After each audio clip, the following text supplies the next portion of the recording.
I guess we don't really realize how much of a miracle it is to have a baby until we lose one. My name is Melissa, and this is the Couch Mom Club.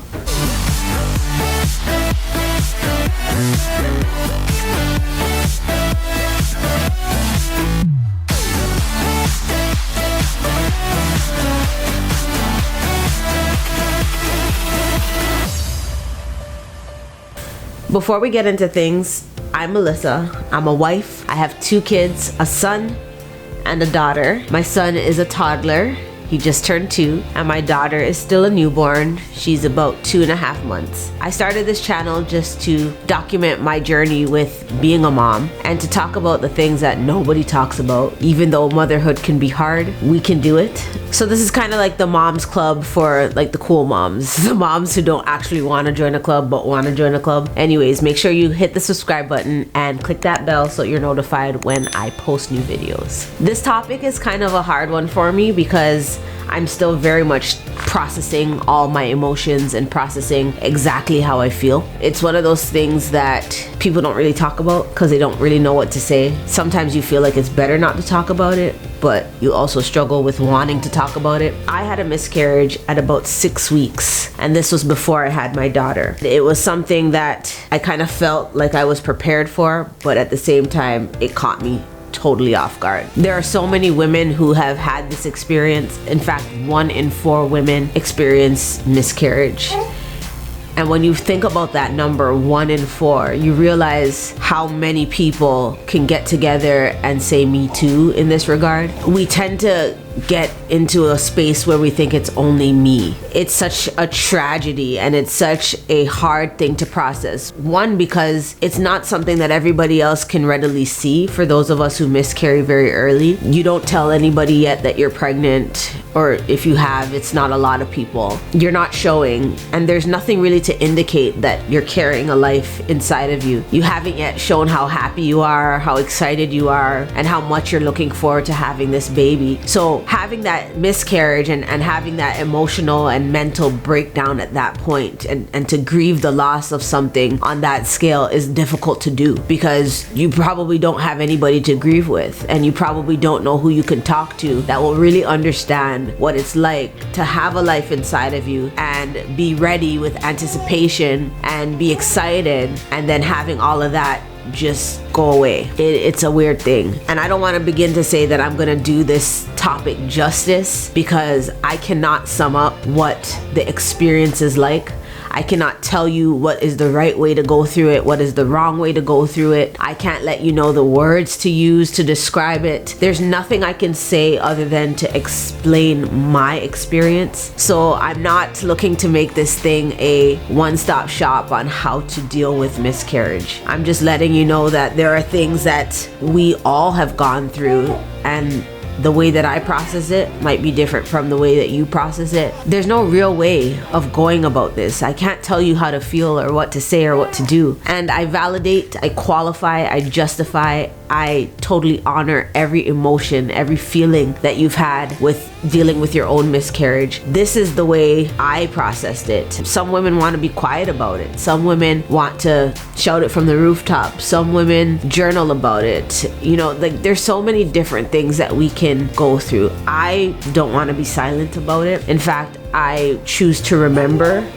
My husband bought this for me when it just happened as kind of like a commemoration for the life that we had. Even though it was very early in the pregnancy that we miscarried, I believe in my heart it was a girl. So we call her, and he bought this for me for her as a tribute to her. And we actually named her Zoe, which is what we would have named her had she come full term. The funny thing about Zoe is that the meaning of Zoe is life. When I tell you about this journey with this pregnancy, nothing about it felt like life to me. It was very painful from the very beginning, not only emotionally, but also like physically painful. Carrying this baby was physically painful. And then when I miscarried, I thought there's no way we can name this baby life because this baby did not live. But after we were able to process and feel what we were feeling, deal with all the emotions, we decided that Zoe life was exactly the right name. I just felt that it was necessary for me to give voice to somebody who is feeling the same way but didn't know how to say it or didn't know if they should say it. Whatever the case is, this is not a be-all and end-all of miscarriage, and I don't take the topic lightly. I am proceeding with as much reverence to the topic. There's some of us that are like, no big deal, it happens, and there's some of us who are still traumatized from the experience. Wherever you find yourself, just know that there is society among women who have had miscarriages. If you choose to talk to somebody about it or want to vent or need to leave a comment just to get your voice out there, do whatever it is that you need to do. What you've gone through is a real experience, and I totally respect it. As I said, I'm just telling you my experience. As I said before, I miscarried at 6 weeks, and this is so obviously filming a video without a baby on my lap is virtually impossible. So here I am. I was saying before that at 6 weeks, about 6 weeks is when I miscarried, which is very early in pregnancy. Most women, if they're going to have a miscarriage, it's within that first 2 months, I would say. When I got pregnant, we were so excited, like we were really happy. We both wanted to, have our children pretty well back to back. And so when we got pregnant with the second child, we were so happy. Of course, we weren't telling everyone, but we did tell a few people. And even though we were already filled with so much joy and we were so excited, I had a lot of pain. Every night I would go to bed and I would pray, okay, God, can you please fix the position of the baby so that I'm not in so much pain. I remember like even rubbing my belly, rubbing it in an upward motion, because in my head I was like, the baby is sitting too low. That's what I was telling myself, and that's what I was praying. I was like, God, move the baby up because the baby's too low. I had no idea why I was praying those words and why that was the way that I was describing the feeling. Every night I was praying that prayer and rubbing my stomach. God, thank you for this baby. Can you please move the baby up? I didn't tell anybody that that's what I was feeling. I just kind of dealt with it.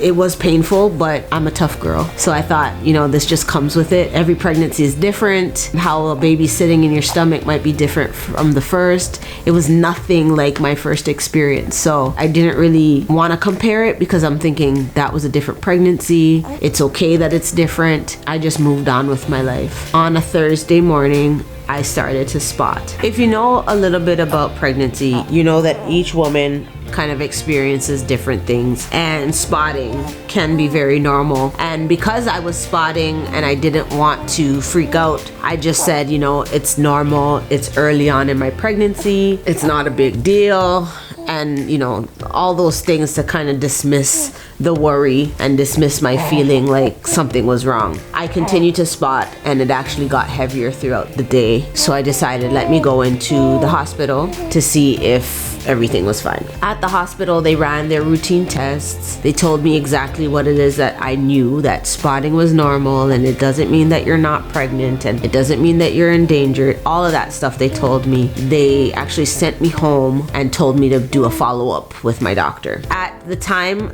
because I was just a little bit paranoid, I bought another pregnancy test on my way home from the hospital, and I took the test and it said positive. So I was like, okay, I'm still pregnant. But there was just still that something in me like, oh, something does not feel right. And it wasn't like period pain. So I said to my sister, let's go for a walk. So we went for a walk, and I was just telling her, I don't feel like I should feel this way. And I feel nervous, and I feel, there's a lot of anxiety, and I'm worried. And she was just like, you know what, Mel, it's gonna be okay. And I was like, okay, it's gonna be okay. And she prayed with me on the walk, and we went home and everything was fine. I went to bed. And the next morning, we actually went to Walmart, walked around the Walmart like normal, picked up what I needed to pick up, and then got to the cashier. And I said to her, my sister, I said, I'll be right back. I gotta go to the washroom. What I didn't say was that I felt like I peed myself. Even though it felt like I peed myself, I knew that it wasn't pee. And when I say blood, I mean, not to be graphic or anything, but yeah, it was a lot. In my heart, I knew, okay, this is it. This is a miscarriage. Even though I was devastated, I knew that that's what I was going through, and I just kind of had to compose myself. My sister came into the washroom and she's like, is everything okay? Because I didn't come back out, and in fact I didn't pay for my groceries. I left everything. I didn't think that it was a long time that had passed, but apparently I was in there for a few minutes, and she came in after me and she was like, is everything okay? And I was like, no, just take me home. On the way home, continued to bleed. We went back to the hospital and they told me that when I did my tests on Thursday, they had all the results. They did not hear a heartbeat on that Thursday examination. I think they knew that I was going to have a miscarriage, but they didn't share that with me. They just said, follow up with your family doctor, and I guess they were waiting for my family doctor to tell me. I went home and we just tried to carry on as normal as we possibly could. I mean, I cried, and in the crying and the cleaning up of everything, it was just the most gruesome thing that I probably have ever gone through. At one point, my husband was in the bathroom with me and I told him to leave because I was like, I don't want you to be as traumatized as I am if you have to see all of this. I didn't know how he would take it. I didn't know how he was processing. It was so gruesome that I was like, can you please just wait for me outside? I cleaned myself up and I sat on the couch, and of course I had to use the washroom. I didn't make it to the washroom, and just like a ton of bricks, I fell to the floor. I've never fainted before in my life.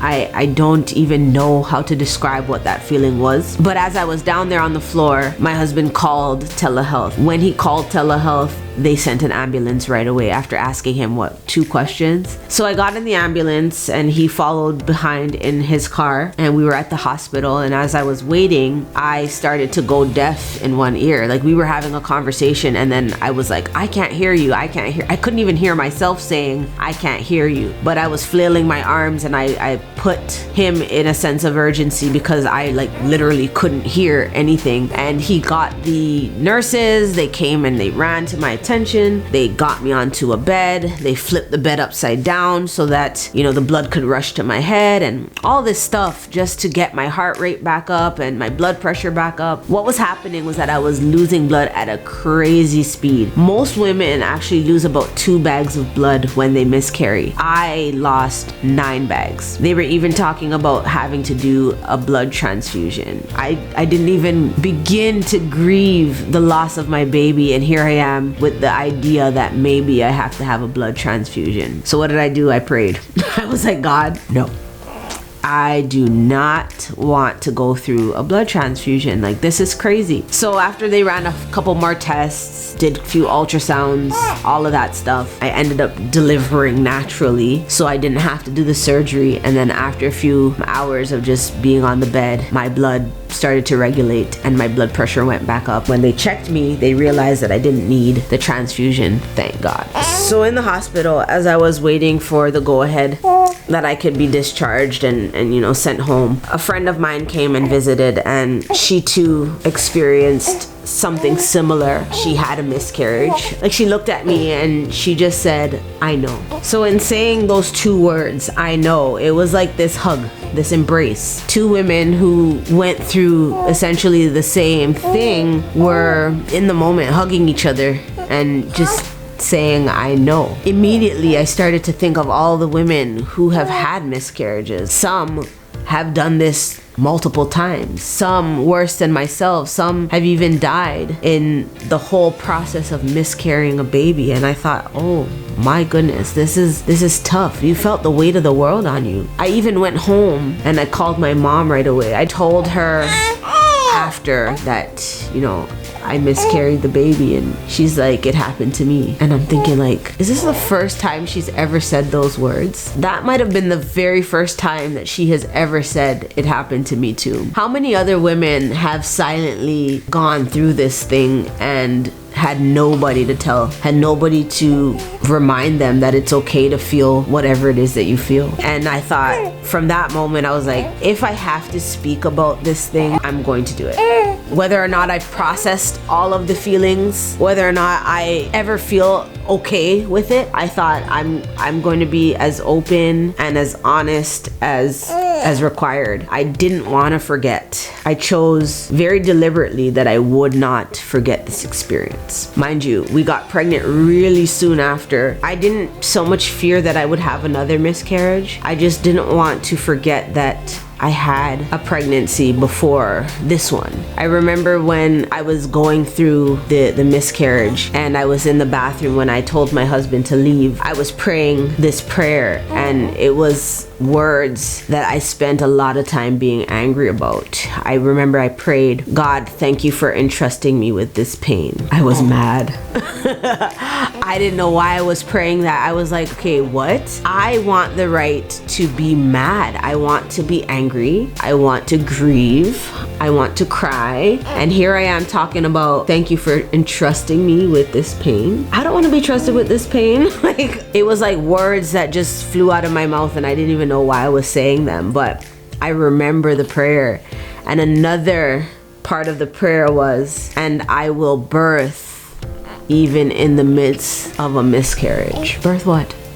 There was no birthing at that point. At that point, I was miscarrying and I wanted to be in the moment. Here we are. I did birth again. In many ways, I use that experience to give life to other areas, not only in my own life, but also talking to other women and just being that sounding board and being a support to whomever needs it. So even in this video, I don't know who will hear this and take comfort in it, or maybe somebody might even have a flood of emotions remembering and be very upset with me. I don't know. I am very cautious with how I talk about this thing because I know how many emotions can just be at play here. And I know that, even seeing this baby on my lap might be like, okay, well, you're rubbing it in or whatever the case is. Let me just remind you that even in miscarriage, you can still give birth. You can still birth vision, and you can still actually give life. You can get pregnant again, and you can carry a baby full term. Listen, this morning has been a hell of a morning for me. It was an emotional roller coaster. I don't know if it's because some way, somehow, we just knew that this was going to be the topic, so the morning had to be as solemn and as heavy as the topic is. I don't know. I spent the whole morning crying, and I will probably close this thing and go back to crying just to release again. But I want you to join the club. Hit that subscribe button and press that bell so that you're notified when I post new videos. And of course, you can follow me on Instagram and Twitter, and I will see you in the next video. God, I pray that this video is well received. I just ask, Lord, that anybody who's watching it, no matter the emotion that they might feel, even if they get mad or feel like it's too hard to watch, or if the memories come flooding back, I just ask, Lord, that you comfort, send peace for every mom who has not yet had her children. Help them to prepare for the blessing that you will give. In Jesus' name.